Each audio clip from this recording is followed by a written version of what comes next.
أعوذ بالله السميع العليم من الشيطان الرجيم بسم الله الرحمن الرحيم الحمد لله رب العالمين والصلاة والسلام على محمد وآله الطيبين الطاهرين اللهم صل على محمد وآل محمد. Chers frères et sœurs, assalamu alaikum wa rahmatullahi wa barakatuh. Allah subhanahu wa ta'ala, dans Surat Yusuf, dans le Saint-Coran, nous a parlé d'un ennemi très dangereux. C'était les leçons de Nabiyullah Yaqub. Yaqub alayhi salam a donné les leçons à son fils Yusuf alayhi salam. Vous savez combien il aimait et comment il aimait Yaqub alayhi salam, son fils Yusuf. Il a essayé de l'éduquer la meilleure éducation. Un des leçons et des cours importants qu'il lui a donné, c'était de connaître son ennemi. Il faut dans la vie connaître notre vrai ennemi. Des fois, on se trompe. On prend les ennemis comme amis et on prend les amis comme ennemis. Si on voit quelqu'un, il nous parle, il nous donne des conseils, il nous donne des cadeaux. Dans l'islam, on dit les conseils, c'est comme les cadeaux. Il nous donne des cadeaux. On dit, il n'aime pas cette personne. Pourquoi? Parce qu'il nous critique. Nous, on est intouchables. Il faut que les personnes ne critiquent pas. Il faut seulement faire la louange. Ce n'est pas le vrai musulman qui n'aime pas les cadeaux, qui n'aime pas les conseils. Le vrai musulman, il cherche les cadeaux, les vrais cadeaux. Il cherche l'amélioration et l'évolution. Les gens qui veulent s'évoluer toujours dans la vie. L'imam, le prophète Yaqub alayhi salam, a parlé avec son fils. Il lui a dit Ya bunayya la taqsus ru'yaka ala ikhwatika fayakidu laka kayda inna ash-shaytana lil insani aduwwun mubin. Le Satan est un vrai ennemi pour l'être humain, pour l'homme. Mon fils Yusuf, fais attention. Fayakidu laka kayda, ne raconte pas l'histoire de la vision que tu as vue à tes frères parce qu'ils vont avoir la jalousie.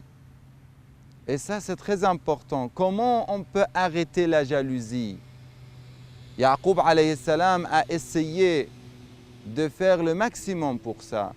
Parmi les méthodes pour arriver à bloquer la jalousie, à bloquer Iblis et à ne pas laisser la place pour Iblis, c'est d'être juste dans la vie, d'être juste avec les enfants.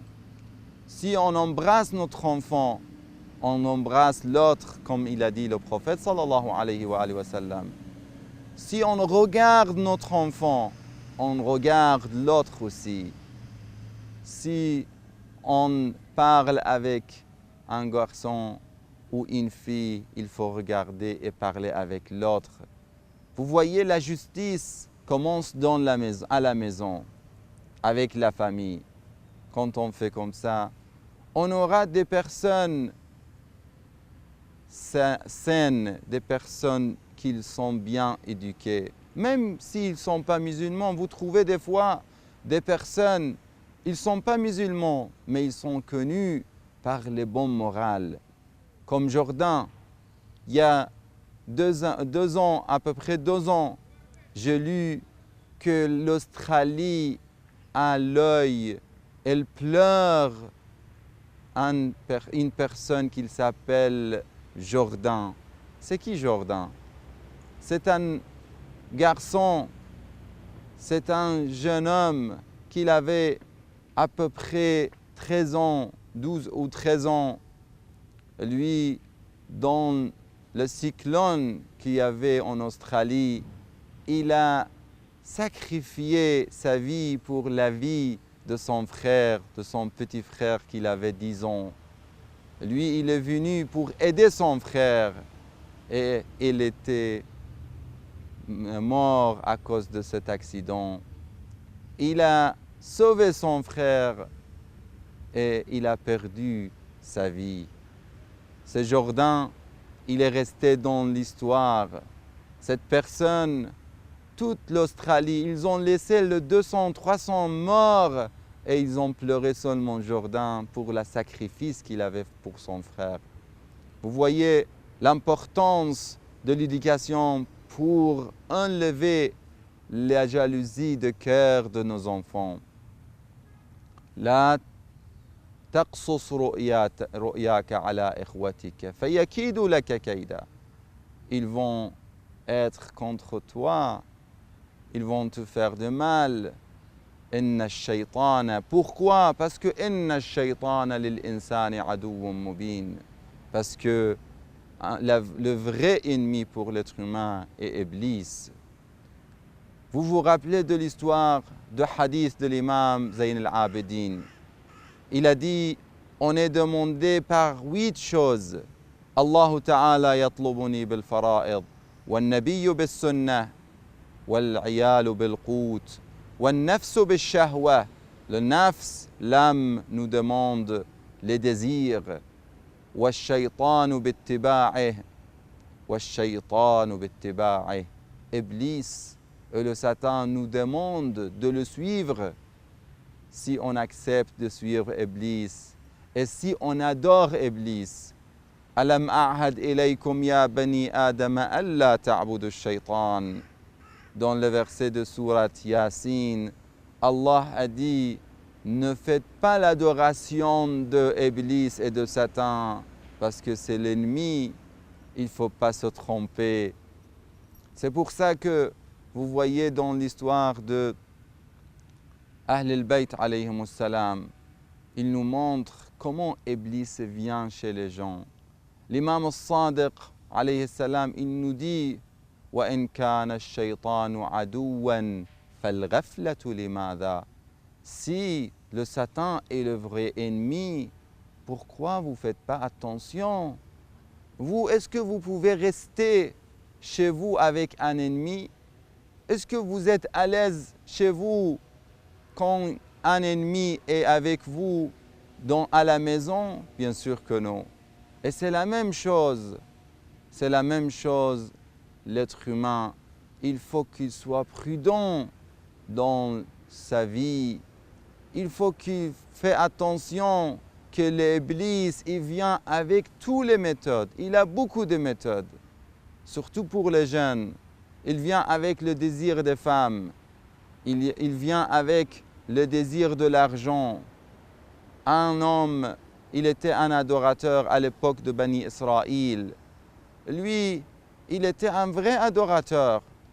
Il adorait Allah subhanahu wa ta'ala. Il a entendu que les gens commençaient à adorer un arbre. Il a pris les moyens pour couper l'arbre. Ici, dans le chemin, Iblis est venu. Iblis lui a dit, où est-ce que tu veux aller? Il a dit, je veux aller pour couper l'arbre. Il a dit, mais je ne vais pas te laisser. Ils avaient eu le combat entre les deux. À la fin, cette personne-là a pu mettre Iblis sous ses pieds et il a gagné le combat. Iblis lui a demandé, il lui a dit, si tu me laisses quelques jours, je veux te mettre chaque jour une pièce d'or au-dessous de l'oreiller. Lui, il a dit, ok, c'est bon. Il a accepté. Il n'a pas coupé l'arbre. Il est rentré. Le lendemain, il a vu que Iblis, il a mis les pièces d'or. Et il a dit, Iblis dit la vérité, c'est bizarre. Le lendemain, la même chose, mais après, le troisième jour, il a vu que cette personne, Iblis, le Satan, n'a pas mis la pièce d'or au-dessous de l'oreiller. Il est venu vers Iblis. Il est venu vers l'arbre pour couper l'arbre. Après, Iblis est venu. Il y avait un autre combat, mais cette fois-ci, il a perdu le combat. Parce que Iblis lui a dit, cette fois-ci, tu es venu pour le dinar. Tu es venu pour de l'argent, pas pour Allah et pas pour couper l'arbre. C'est pour ça qu'on voit dans la vie, il faut vraiment savoir comment combattre Iblis, avec quelle méthode, avec quels moyens. On demande à Allah subhanahu wa ta'ala qui nous aide pour avoir tous les moyens pour combattre Iblis. Wa sallallahu ala Muhammadin wa alihi at-tayyibin at-tahirin. Wassalamu alaykum wa rahmatullahi wa barakatuh.